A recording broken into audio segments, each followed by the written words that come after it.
Good morning. Hello everyone. Welcome back to my another blog Coils Lifestyle. তোমরা সবাই কেমন আছো? অবশ্যই একটা কমেন্ট করে জানিও। আমি ভালোই আছি।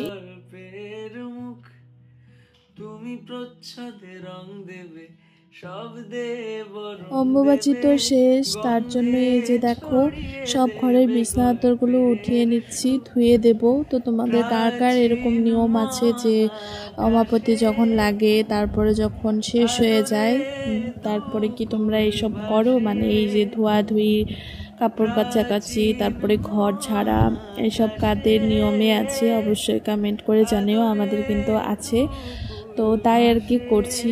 যেহেতু কালকে শেষ হয়েছে তো আজকে আমি সব ধুয়ে রাখছি, না হলে একদিন দুদিন লেট করলে পরে আর ধুয়ে রাখা হয় না, মানে হয় অনেকটা দেরি হয়ে যায়। তো ভাবলাম যেহেতু পুজো টুজো করতে হয় তাই ভাবলাম আজকে সবটা ধুয়ে রাখি। আরো আদিম গাছ হবে, সূর্য নরম হবে। দেখো আমি কিন্তু সব ঘরে বিছনা আদর, বালিশের কভার সব কিছু উঠিয়ে নিয়ে এসেছি। এবার এগুলোকে ভিজিয়ে রাখছি কলের পাড়ে। তো একটু সময় রাখবো। আমি ভেজাতে ভেজাতে কারেন্ট চলে গিয়েছিল, যার জন্য আর আমি তখন ধুতে পারিনি। একটু পরে এসে এই যে আবার শুরু করে দিলাম কাছাকাছি।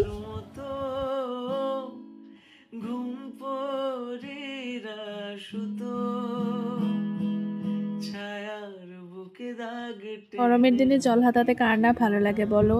তো আমারও ভালোই লাগছিল, কিন্তু রোদটা একটু উঠেছে যার জন্য মানে লাগছিল গায়ে। তো কোনো ব্যাপার না, এদিক থেকে রোদও লাগছে জলও হাতাচ্ছি, ভালোই লাগছিল। তো যাই হোক, এই কাপড়গুলো এখন মেলে দেব, ধোয়া হয়ে গেছে। তো যাই হোক, মানে কি বলবো আর তোমাদের, এই যে আকাশের অবস্থা দেখো। একটু আগে মানে আমি যখন কাপড়গুলো উঠালাম, মানে বিছানাদর বালিশের কাপড়গুলো উঠালাম, তারপরে যখন ভিজিয়ে রাখলাম তখন অবধি ঠিকই ছিল। ওই যে যখন কাচলাম দেখতে পেলে তোমরা, তখনও রোদটা ঠিকই ছিল।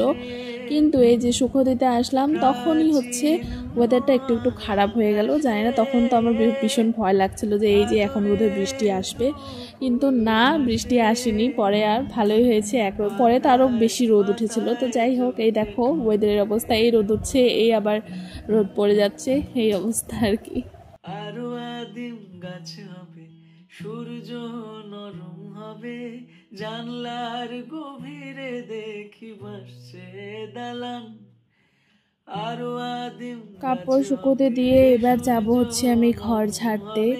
তো এখন যদি ঘর না ঝাড়ি পরে আবার সেই মানে ধোয়া বিছানাগুলো পুরো মানে সব পড়ে পড়ে যাবে নোংরাগুলো। তার জন্য ভাবলাম আজকে একবারে